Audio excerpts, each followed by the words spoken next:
Hi, how's it going? This is Resident of Collinwood, and I'm here to do my review of the 1941 movie Citizen of Kane, starring Orson Welles and Joseph Cotton.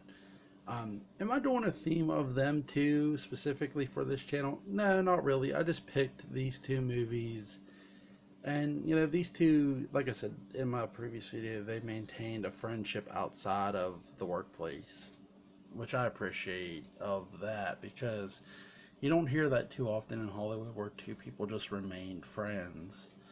Um, this movie, I know a lot of people say it's about the sled. Oh, he gave up the sled. I'm going to get into that, but, you know, Orson Welles plays Charles Foster Kane. And in this movie, you don't really hear it from Kane himself. You hear it from people who knew Kane or who were around him. The events take place after his character dies of old age and dies alone. And when you follow along this movie, you see why he ends up dying alone. And the thing of this is, the one thing I've noticed about this movie is all the people who were around him, I dare say, never knew the real Charles Foster Kane. And I think that's the best takeaway from this movie. That because, yes, they were around him, no question. They worked with him, and even Joseph Cotton, who plays his friend and his best friend in this movie, he's not a childhood friend. He's just a friend who, you know, really, in a sense, in this movie. So that Kane met him and they worked together. They became good friends and best friends. But do I think he knew the real Charles Foster Kane? I think he knew a little more than what the others did, but not, you know, not to the degree of why Charles Foster Kane was the way he was. I don't think he ever knew that. And that's what I'll say is these characters, why I say these characters never knew the real Charles Foster Kane. From an audience standpoint, who was he?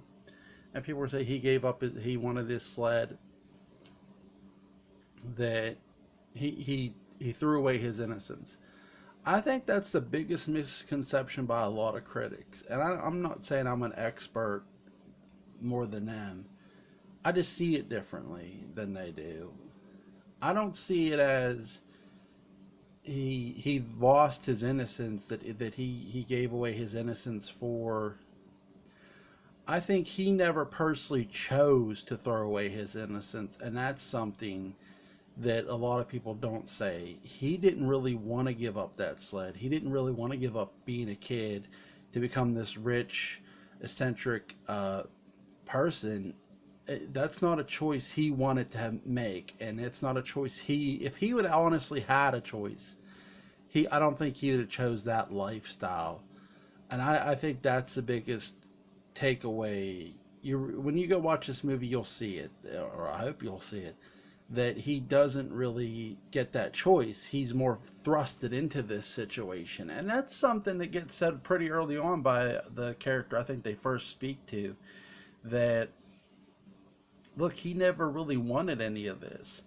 He was sort of forced into this situation where it was, no, you have to grow up now in order to help us run this business, because they could not run this business without the person having the last name Kane. And I think that's something that's not looked into enough anyway with this movie. This movie, cinematography wise, is great. The acting in it is fantastic from everybody involved. Orson Welles, Joseph Cotton, the entire cast. Well directed, very well directed. Is the most memorable thing about this the sled? I think, in some sense, yes, from the standpoint of, because it's become a part of the lore of this movie. But I think once you step back and you see, this wasn't so much about him throwing away his innocence. This was, he had to give up his innocence by force, in a sense, and he did not want that. That's something I've taken away from this film as my opinion. I give this movie a solid 10. It is good to watch. It is well performed, well acted. I don't have a whole lot to say about it, simply because I have nothing to knock about it. I love the characters. The one thing I'll say about Charles Foster Kane is, if you want to take anything away from the movie Citizen Kane, is this is sort of where fake news comes into play. This movie here, and how the news gets also interpreted by public opinion, and public perception. For example, Charles Foster Kane, Orson Welles' character, cheats on his wife, and the newspaper says he cheated on his wife with an opera singer. He goes out of his way to build this woman an opera house and have her sing to a public audience, just to prove she was no opera singer. It's the damnedest thing you'll ever see.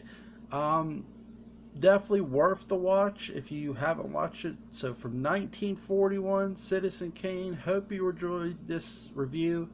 I just don't have a lot to say about it because I like it. I enjoy the movie. Usually if I get a longer video, it's because I have problems with the movie. I have no real problem with this movie. I enjoy the hell out of it. You guys have a great rest of January, and I'll see you guys.